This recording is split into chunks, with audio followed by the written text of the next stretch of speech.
I'm a Joe Fortenbaugh guy. He's a nice add to their Fantasy Focus show on Sunday mornings, and he knows the betting space. Sam Panayotovich. Sam, are you a Joe Fortenbaugh guy? Oh, yeah. Joey and I go way back when you couldn't talk betting on the radio. We had to talk in alleys and circles like that. You know, we used to text back in 2016 before this whole thing got started. I like him. By the way, before we get into it, the Bills also have announced the release of Dane Jackson. So Taron Johnson, Dane Jackson, and Taylor Rapp, all from the secondary, and Curtis Samuel as well. We'll talk to Sal next hour about all of that. They bring in DJ Moore. What's your take, Sam? I mean, you always have Bears takes, too. It's interesting from both sides. Well, the best availability is being available, right? And he's played 17 games in 5 straight years, so that's something that's certainly a nice shot in the arm for a Bills wide receiver room that has had some injuries to deal with, to say the least. And look, is he a legit number one? I don't know. I would say he's probably a 2 on a really, really good team. He's a 1 on a bad team or an average team. And the Bears sort of were supposed to be average this year. The win total was 8.5, and they definitely overshot that. But he's a really nice player. He'll catch, about 100 passes in this offense that likes to spread the ball around. He's good for about 6-7 touchdowns a year. And as I said, he's going to play, he's going to play most of the games. He's been on the field very, very much. 17 games the last 5 years. So being durable and available is sometimes more than half the battle. Can you speak to what his reputation was in Chicago? I know you're not there, living there anymore, but you guys talk about the Bears a lot, and Joe is there, Joe Ostrowski. And Moore was there for a few years. He put up a really nice season with Justin Fields, by the way. And then last year there were some moments, but you saw other players move in and his numbers came down. And also, there were a couple of things where people raised their eyebrows about like his effort level. Do you know what his reputation was in Chicago? By all accounts, he was a great teammate from the get-go, but frustration certainly mounted at the end. And you look at his targets. So 3 years in Chicago, year one, he gets 136 targets, as you mentioned, with Fields. The next year, he had more targets. He had 140. Last year, 85 targets. I mean, that's it. He wasn't getting the ball. So that would make anybody go insane. When you're paid the way you're supposed to be, and you believe that you're a number one receiver, but you're being out-received by a rookie, Colston Loveland. I think that was it. By all accounts, a good teammate. And remember, he was there on a very bad Bears team in 2023, and he was a very, very good teammate. The coaches liked him. The players liked him. I think last year was just sort of a frustrated year because as Caleb Williams ascended, it was more Colston Loveland and Rome Odunze and Luther Burden and Zacchaeus. Like, these guys were out targeting DJ Moore. As a Bears guy, I'm happy they're not going to have to pay him $100 million for the next 4 years. That's a Buffalo problem, at least at this point. But I think last year you can just strike it up to him being frustrated, not getting the ball enough. And that's what receivers want. Receivers want the ball. He didn't get the ball. He was upset. And we'll see what happens here. Right. The Bills have been a frustrating team in that area, as much winning as they've done.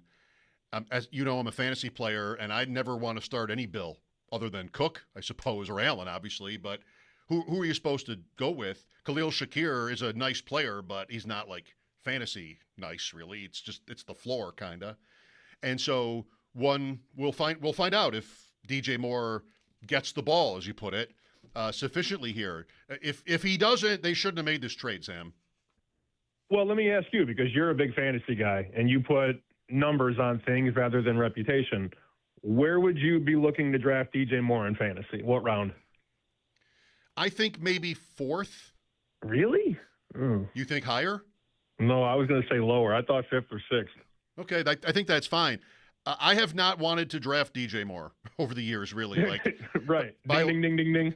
By last year, I was off DJ Moore because of, Burden and Loveland and Odunze. I liked Odunze a lot last year, actually. I'm looking up, trying to find his ADP real quick on Underdog. And this is, you come to me, you want me to know these kind of answers, right? Like, this is, I'm way, way off.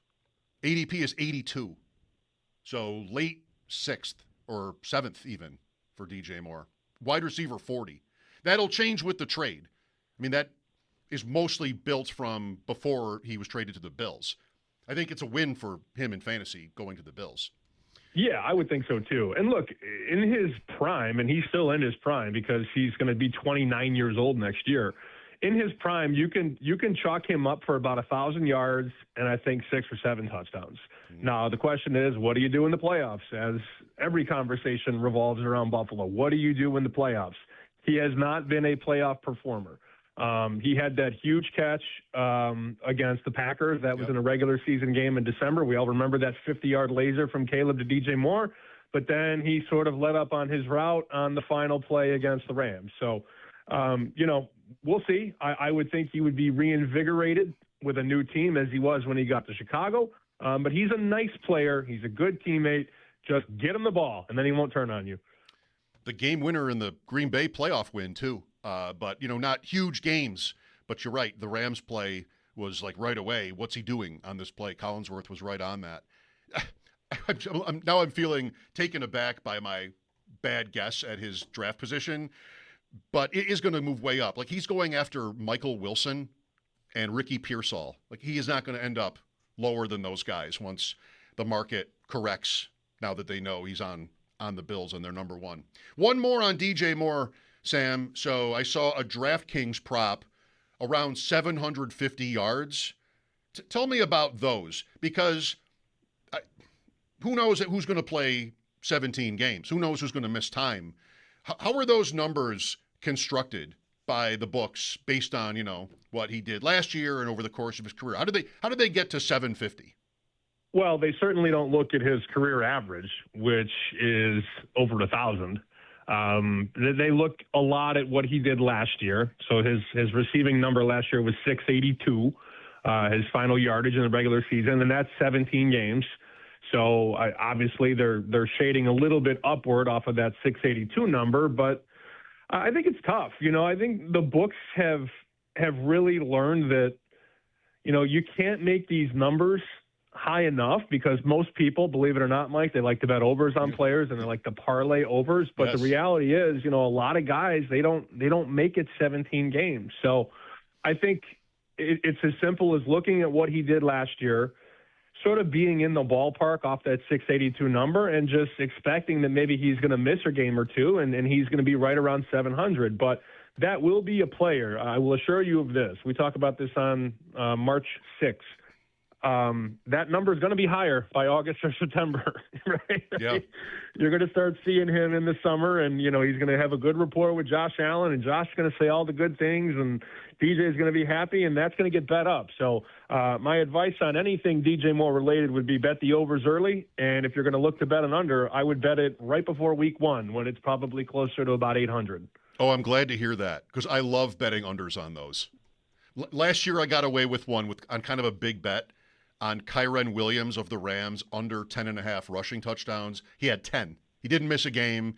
I got away with it. But just like, I see a number like that, I'm like, oh, just one injury, Blake Corum, something else they're throwing. It seemed like too big of a number, and I guess I was right, but I don't really deserve that much credit, winning by a half a touchdown. Does this trade and maybe what it represents, Sam, do anything for you in terms of the Bills and the futures? No, it won't move much. I mean, I hate to put this little respect on a player, but a wide receiver like DJ Moore is probably worth a point to the line, maybe. Like if DJ's out there and the Bills are favored by 4, DJ rolls an ankle in warmups and doesn't play, that line goes to 3.5, maybe. I mean, it doesn't go to 3. And that's obviously, that's a very key number, 3, 7, things like that. But if the Bills were favored by 9 and DJ Moore gets surprisingly ruled out, that number is going to get bet to 8.5, 8. So that's what he's worth. It did nothing to the division number. It did nothing to the win total. I'm minimizing his role, but in the eyes of Vegas, he's really not worth that much to the point spread or the future market. I did, though, before we get too excited here and hang up. Yes. I see Lindy got some help. He's even money, Mike, to win the Jack Adams note. Even money. It's that good. Yeah. I was about to ask you. That was my last thing here, was how does that look? saw somewhere that he's the favorite, and his lead has increased. Oh yeah, so he's plus 100, even money, and John Cooper 2-1. But I mean, good grief! Like, what more does the guy have to do? They have the same amount of points as Tampa Bay. I know they have 2 games in hand, but I mean, come on, nobody saw this coming. Well, we kind of did. You and I, we have this bet, and so we're all in on this bet through you on Lindy. When it was, I don't remember what the price was. So you'll have it there maybe. But what I said about it was they're going to play Tampa Bay 4 times, and they might need to catch them. They might need to play them even or do something to take the spotlight on the career achievement, the Lifetime Achievement Award for Cooper. And also, Canada did not win gold. He was the coach for Team Canada. They did not win gold, so I don't know. The Sabres, Sam, they're 26-5-2 in their last 33 games. They have caught Tampa, who they play again on Sunday. They split the 2 games that they've played already with the Lightning. So, yeah, maybe whoever wins the division, their coach wins that award. I mean, when I say nobody saw this coming, I meant more so before the season. Oh, yeah. Who saw the Sabres and the Lightning jockeying for first place in the division? Not I. No. I can't find the slip. We have like 6 or 7-1 on Lindy. Yeah. And we did that, 6 weeks ago or so. So it's a 2-horse race now. Lindy, even money, Cooper 2-1, then Bednar in Colorado's 10-1. So it will come down to the head coach of Buffalo or the head coach of Tampa Bay, and I can't wait. Big game on Sunday, I guess. And then one more sure. with the Lightning. Let's get it done. Let's cash a ticket. It'd be nice to cash a Buffalo ticket, wouldn't it? Yeah, I'm thinking of it today, knowing that I'm going to talk to you. And there was another one that we bet, but that was the Super Bowl MVP. So I guess I can cross that one off at this point. We did not get home on Nick Emenwari, unfortunately. Sam, thanks for your time today. Thanks for being flexible with me. We'll talk next week. You got it. See you, Mike. Sam Panayotovich, Chicken Dinner with Joe Ostrowski. Check that out on YouTube.